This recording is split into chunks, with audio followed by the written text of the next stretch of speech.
As soon as Ben Gunn saw the colors, he came to a halt, stopped me by the arm, and sat down. "Now," said he, "there's your friends, sure enough." "Far more likely it's the mutineers," I answered. "That?" he cried. "Why, in a place like this where nobody puts in but gentlemen of fortune, silver would buy the Jolly Roger. Don't make a doubt of that. No, it's your friends. There's been blows, too, and I reckon your friends had the best of it, and here they are ashore in the old stockade, as was made years and years ago by Flint. Ah, he was a man to have a headpiece, was Flint. Barring rum, his match were never seen. He were afraid of none, not he. Only silver. Silver was that genteel." "Well," said I, "that may be so, and so be it. All the more reason that I should hurry on and join my friends." "Nay, mate," returned Ben, "not you. You're a good boy, or I'm mistook. But you're only a boy, all told. Now Ben Gunn is fly. Rum wouldn't bring me there, where you're going." "No, rum wouldn't, till I see you're a born gentleman, and it gets his word of honor. And you don't forget my words. A precious sight, that's what you'll say. A precious sight more confidence, and then nips him." And he pinched me the third time with the same air of cleverness. "And when Ben Gunn is wanted, you know where to find him, Jim, just where you found him today.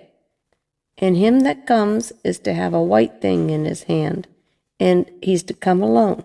Oh, and you'll say this, say, 'Ben Gunn,' says you, 'has reasons of his own.'" "Well," said I believe I understand. You have something to propose, and you wish to see the squire or the doctor, and you're to be found where I found you? Is that all?" "And when?" says you, he added. "Why, from about noon observation to about 6 bells." "Good," said I. "Now may I go?" "You won't forget?" he inquired anxiously. "Precious sight, and reasons of his own," says you. "Reasons of his own, that's the mainstay, as between man and man. Well then," still holding me, "I reckon you can go, Jim. And Jim, and if you was to see silver, you wouldn't go for to sell Ben Gunn. Wild horses wouldn't draw it from you." "No," says you. "And if them pirates camp ashore, Jim, what would you say but there be widders in the morning?" Here he was interrupted by a loud report, and a cannonball came tearing through the trees and pitched in the sand not 100 yards from where the two were talking. The next moment each of us had taken to his heels in different directions. For a good hour to come, frequent reports shook the island, and balls kept crashing through the woods. I moved from hiding place to hiding place, always pursued, or so it seemed to me, by those terrifying missiles. But towards the end of the bombardment, though still I durst not venture in the direction of the stockade, where the balls fell the oftenest, I had begun, in a manner, to pluck up my heart again, and after a long detour to the east, crept down among the shore-side trees. The sun had just set, the sea breeze was rustling and tumbling in the woods, and ruffling the gray surface of the anchorage. The tide, too, was far out, and great tracts of sand lay uncovered. The air, after the heat of the day, chilled me through my jacket. The Hispaniola still lay where she was anchored, but, sure enough, there was the Jolly Roger, the black flag of piracy, flying from her peak. Even as I looked, there came another red flash, and another report that set the echoes clattering, and one more round shot whistled through the air. It was the last of the cannonade. I lay for some time watching the bustle which succeeded the attack. Men were demolishing something with axes on the beach near the stockade, the poor jolly boat, I afterwards discovered. Away near the mouth of the river, a great fire was glowing among the trees, and between that point and the ship, one of the gigs kept coming and going, the men whom I had seen so gloomy shouting at the oars like children. But there was a sound in their voices which suggested rum. At length I thought I might return towards the stockade. I was pretty far down on the low sandy spit that encloses the anchorage to the east, and is joined at half water to Skeleton Island. And now, as I rose to my feet, I saw, some distance further down the spit, and rising from among the low bushes, an isolated rock, pretty high and peculiarly white in color. It occurred to me that this might be the white rock of which Ben Gunn had spoken, and that some day or other a boat might be wanted, and I should know where to look for one. Then I skirted among the woods until I had regained the rear of the stockade, and was soon warmly welcomed by the faithful party. I had soon told my story and begun to look about me. The log house was made of unsquared trunks of pine, roof, walls, and floor. The latter stood in several places as much as a foot or a foot and a half above the surface of the sand. There was a porch at the door, and under the porch the little spring welled up into an artificial basin of a rather odd kind, no other than a great ship's kettle of iron, with the bottom knocked out and sunk to her bearings, as the captain said, among the sand. Little had been left besides the framework of the house, but in one corner there was a stone slab laid down by way of a hearth, and an old rusty iron basket to contain the fire. The slopes of the knoll and all the inside of the stockade had been cleared of timber to build the house, and we could see by stumps what a fine and lofty grove had been destroyed. Most of the soil had been washed away or buried in drift after the removal of the trees. Only where the streamlet ran down from the kettle, a thick bed of moss and some ferns and little creeping bushes were still green among the sand. Very close around the stockade, too close for defense, they said, the wood still flourished high and dense, all of it fir on the land side, but towards the sea with a large mixture of live oaks. The cool evening breeze of which I had spoken whistled through every chink of the rude building, and sprinkled the floor with a continual rain of fine sand. There was sand in our eyes, sand in our teeth, sand in our suppers, sand dancing in the spring at the bottom of the kettle, for all the world like porridge beginning to boil. Our chimney was a square hole in the roof. It was but a little part of the smoke that found its way out, and the rest eddied about in the house and kept us coughing and piping the eye.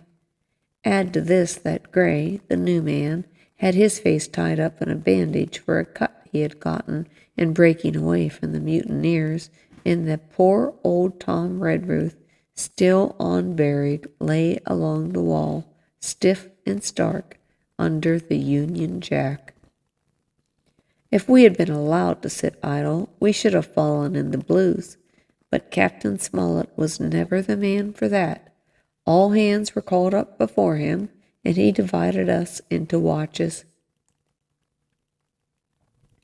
The doctor and Gray and I for one, the Squire, Hunter, and Joyce upon the other. Tired though we all were, 2 were sent out for firewood, 2 more were set to dig a grave for Redruth. The doctor was named Cook, I was put sentry at the door, and the captain himself went from one to another, keeping up our spirits and lending a hand wherever it was needed.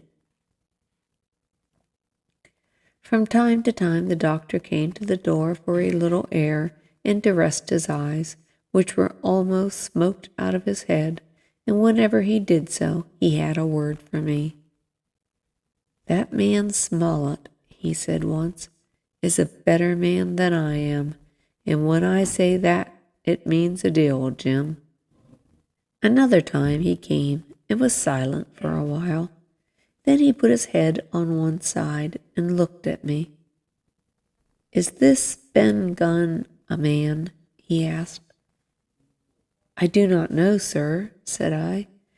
"I'm not very sure whether he's sane." "If there's any doubt about the matter, he is. A man who has been 3 years biting his nails on a desert island, Jim, can't expect to appear as sane as you or me. It doesn't lie in human nature. Was it cheese you said he had a fancy for?" "Yes, sir, cheese," I answered. "Well, Jim," says he, "just see the good that comes of being dainty in your food. You've seen my snuff box, haven't you? And you never saw me take snuff. The reason being that in my snuff box I carry a piece of Parmesan cheese, a cheese made in Italy, very nutritious. Well, that's for Ben Gunn."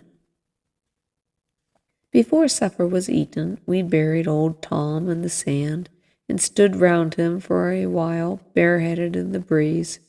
A good deal of firewood had been got in, but not enough for the captain's fancy, and he shook his head over it and told us, "We must get back to this tomorrow rather livelier."